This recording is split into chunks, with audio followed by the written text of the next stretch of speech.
Dolar AS melemah kembali dari level tertinggi hampir 2 tahun pada akhir perdagangan Rabu 13 April atau Kamis pagi, karena euro berbalik arah dan berbalik positif menjelang pertemuan penetapan kebijakan di Bank Sentral Eropa pada Kamis waktu setempat. Terhadap sekeranjang 6 mata uang utama lainnya, yaitu dolar turun menjadi 99,888 setelah naik di pagi hari ke 100,52. Tertinggi sejak Mei 2020. Dolar telah naik hampir 3,0% sejauh bulan ini dan berada di jalur untuk kenaikan bulanan terbesar dalam 9 bulan.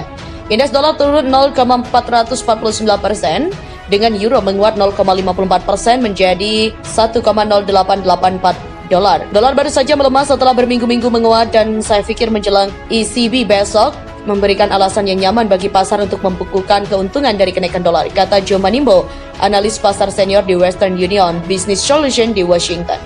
Yen Jepang juga memangkas kerugian terhadap dolar yang telah melonjak level tertinggi hampir 20 tahun terhadap yen pada satu titik pada Rabu karena pengetatan agresif dari Federal Reserve sangat kontras dengan kebijakan moneter ultra longgar Bank Sentral Jepang. Yen melemah 0,19% versus greenback di 125,61 per dolar. Meskipun pasar tidak mengantisipasi perubahan suku bunga dari ECB pada pertemuan Kamis, pelaku pasar akan mencari nada yang lebih hawkish dari Presiden ECB Christine Lagarde yang dapat mendorong kenaikan suku bunga di akhir tahun. Pasar uang memperkirakan sekitar 70 basis poin pengetatan suku bunga pada Desember. Kemungkinan besar menilai sentimen hawkish dari ECB pada pertemuan mendatang, tetapi nada itu tidak akan banyak membantu mengimbangi pendekatan agresivitas Federal Reserve terhadap inflasi, kata Manimbo. Bahkan ECB yang hawkish tidak mungkin mengubah narasi The Fed menaikkan suku pada kecepatan yang lebih cepat daripada Eropa. Data menunjukkan harga produsen AS pada Maret melonjak 11,2% pada basis tahun ke tahun. Kenaikan kali ini dihitung pada November 2010 memperkuat ekspektasi pasar bahwa Fed akan menaikkan suku bunga setengah poin persentase pada pertemuan kebijakan bulan depan. Ekonomi Amerika Serikat tampaknya juga cukup terisolasi dan menunjukkan tanda-tanda inflasi yang cukup bahwa Fed akan terus mempertahankan garis yang sangat hawkish bertindak di atasnya dan dengan melakukan ini tentunya akan meningkatkan nilai dolar. Demikian kata Joan Peres, Direktur Perdagangan di Monex USA di Washington. Di tempat lain, dolar Kanada juga menguat setelah Bank Sentral Kanada pada Rabu menaikkan suku bunga setengah poin persentase. Langkah tunggal terbesar dalam lebih dari 2 dekade. Bank Sentral juga menjanjikan lebih banyak kenaikan suku bunga untuk memerangi inflasi yang melonjak.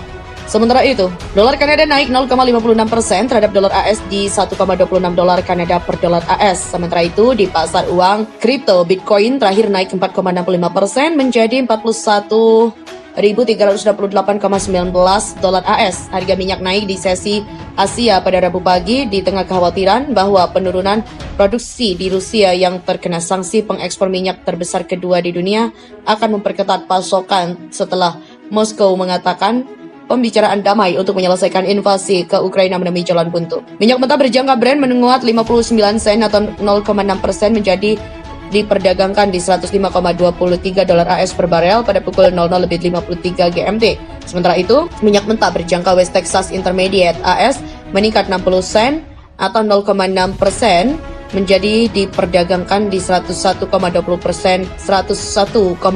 dolar AS per barel. Kedua kontrak acuan harga minyak melonjak lebih dari 6% di sesi sebelumnya. Presiden Rusia Vladimir Putin pada Selasa menyalahkan Ukraina karena menggagalkan pembicaraan damai dan mengatakan Moskow tidak akan menyerah pada apa yang disebutnya operasi militer khusus untuk melucuti senjata tetangga baratnya. Presiden Rusia Vladimir Putin mengatakan pembicaraan damai dengan Ukraina di jalan buntu sambil menyatakan serangan 7 minggu akan direncanakan untuk meningkatkan momok resiko berkelanjutan gangguan pasokan di pasar minyak. Demikian kata analis minyak ANZ dalam sebuah catatan. Data terbaru menunjukkan produksi kondensat minyak dan gas Rusia turun di bawah 10 juta barel per hari pada Senin 11 April, level terendah sejak Juli 2020 karena sanksi yang dijatuhkan oleh banyak negara setelah Rusia menginvasi Ukraina dan kendala logistik menghambat perdagangan. Orang yang mengetahui data tersebut mengatakan pada Selasa.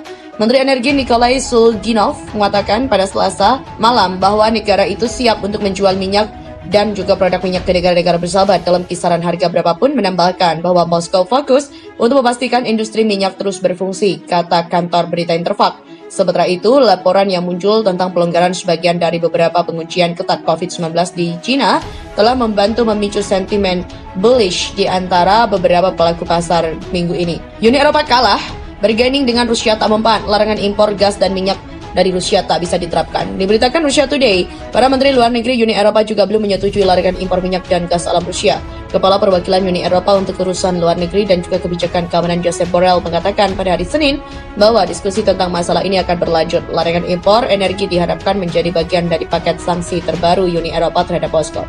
Pertama, kami membahas bagaimana memastikan efektivitas sanksi yang ada agar tidak terjadi kesenjangan dalam penerapannya. Tapi kami juga membahas langkah-langkah baru yang bisa kami ambil termasuk sanksi terhadap minyak dan gas. Kami belum membuat keputusan mengenai sanksi itu, kami sepakat untuk melanjutkan diskusi.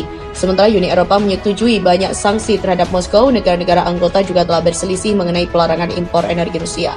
Hal itu karena banyak negara Uni Eropa juga sangat bergantung pada energi Rusia. Dengan demikian, Hungaria telah menempatkan hak veto pada larangan total impor gas Rusia dengan mengatakan itu adalah satu-satunya pilihan karena negara itu terkurung daratan dan tidak akan dapat secara langsung menerima gas cair dari AS. Borrell menekankan pentingnya negara-negara Uni Eropa menjadi kurang bergantung pada energi Rusia dengan alasan bahwa membeli gas dari Moskow adalah membiayai perang. Dia bagaimanapun mengakui bahwa tidak mungkin untuk memotong ketergantungan 5% pada gas Rusia dalam semalam, mengacu pada situasi di Jerman yang telah memperingatkan runtuhnya ekonominya. Namun demikian, Kepala Kebijakan Luar Negeri Uni Eropa bersikeras bahwa blok tersebut harus mengurangi ketergantungannya pada energi dari Rusia secepat mungkin dan mengusulkan untuk memulai dengan minyak karena lebih mudah untuk diganti dan ada lebih banyak energi. Moskow saat ini juga memasok sekitar 40% dari semua gas yang digunakan oleh negara-negara Uni Eropa dan menyediakan sekitar 1/3 dari kebutuhan minyak mereka.